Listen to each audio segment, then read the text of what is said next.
ఆచార్యదేవ ఏమంటివి జాతి నిపుమున సూతసుతున కిందు నిలువ అర్హత లేదందువా. ఎంత మాట, ఇది క్షాత్ర పరీక్ష కానీ క్షత్రియ పరీక్ష కాదు కాకూడదు, ఇది కుల పరీక్ష అందువా. నీ తండ్రి భరద్వాజం జననం ఎట్టిది, అతి జుభుక్సాకరమైన నీ సంభవం ఎట్టిది. మట్టి కుండలో పుట్టితీవు కదా, నీది ఏ కులం. ఇంత ఏలా అస్మత్ పితామహుడు కురుకుల వృద్ధుడైన ఈ శాంతనవుడు శివ సముద్రాల భార్యకు గంగా గర్భమును జనించలేదా. నాతో చెప్పిసివే ఈయనదే కులం, నాతో చెప్పిసివేమయ్యా. మా వంశంకు మూల పురుషుడైన వశిష్ఠుడు దేవవేశ్యగు ఊర్వశి పుత్రుడు కాడా.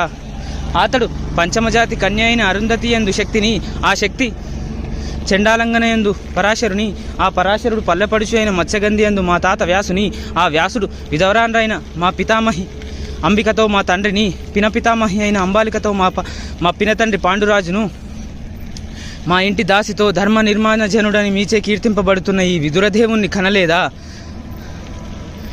సందర్భావసరములను బట్టి క్షేత్ర బీజ ప్రాధాన్యములతో సంకరమైన మా కురువంశము ఏనాడో కులహీనమైనది కాగా నేడు కులము అని వ్యర్థవాదం ఎందులకు. వావ్.